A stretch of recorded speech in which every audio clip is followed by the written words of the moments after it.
Hi, നമുക്കൊരു കർക്കിടകഞ്ഞി ഉണ്ടാക്കിയാലോ? 1 glass ഞവരരി, 1/4 glass ഉലുവ, 1 ഗ്ലാസ് പച്ചരി, 1 ഗ്ലാസ് ചെറുപയർ. ഇതൊക്കെ നന്നായി കഴുകി വെള്ളത്തിലിട്ട് വയ്ക്കാം. നൈറ്റ് ഇതൊക്കെ കൂടി കുക്കറിലിട്ടിട്ട്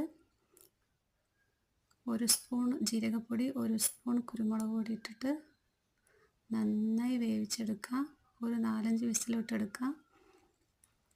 വേവിച്ചെടുത്തതിന് ശേഷം ആവശ്യത്തിന് ഉപ്പിടാം. ഉപ്പിട്ട് നന്നായിട്ടൊന്ന് മിക്സ് ചെയ്യാം. മിക്സ് ചെയ്തതിന് ശേഷം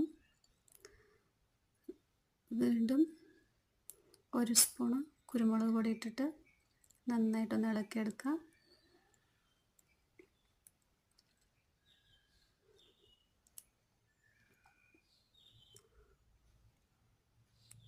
അരമുടി തേങ്ങൻ്റെ പാതി ചിരവി തേങ്ങാപ്പാലെടുത്തത് ഒഴിച്ചിട്ട് നന്നായിട്ടൊന്ന് മിക്സ് ചെയ്തെടുക്കാം. തിളപ്പിക്കാറില്ല കേട്ടോ. നന്നായിട്ടൊന്ന് മിക്സ് ചെയ്തിട്ട് അടുപ്പ് ഓഫാക്കി ഇറക്കി വയ്ക്കും. നന്നായിട്ടൊന്ന് മിക്സ് ചെയ്തിട്ട് നമുക്ക് ഇറക്കി വയ്ക്കാം. കഞ്ഞി പാത്രത്തിലോട്ട് ഒഴിക്കാം. നല്ല ടേസ്റ്റുള്ള കഞ്ഞിയാണ് കേട്ടത്. നമുക്ക് കഴിക്കാൻ വേറെ ഒന്നും വേണ്ട. ഇതന്നെ നല്ല ടേസ്റ്റാണ്, വെറുതെ കഴിക്കാൻ നല്ല. ഹായ്, ഇനി നമുക്കൊരു കർക്കിടകഞ്ഞി ഉണ്ടാക്കുന്നത് നോക്കാം കേട്ടോ.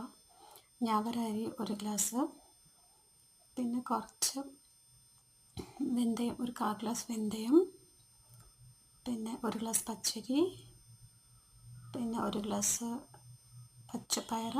എല്ലാം കൂടി നന്നായിട്ട് കഴുകിയിട്ട് നമുക്ക് വെള്ളത്തിലിട്ട് വയ്ക്കാം. ഞാൻ രാവിലെയാണ് ഇട്ട് വയ്ക്കുന്നത്, വൈകുന്നേരത്താണ് കഞ്ഞി ഉണ്ടാക്കുന്നത്. എല്ലാത്തിനും കൂടെ കഴുകിയിട്ട് കുക്കറിലിട്ട് നല്ലൊരു 5-6 വിസിലിട്ടിട്ട് എടുത്തിട്ടുണ്ട് കേട്ടോ. ഇനി ആവശ്യത്തിനുള്ള ഉപ്പ് ഇട്ടിട്ടുണ്ട്. പിന്നെ ഒരു സ്പൂണ് ജീരകപ്പൊടിയും 1 സ്പൂണ് കുരുമുളക് പൊടി ഇട്ടിട്ടാണ് കേട്ടോ ഞാൻ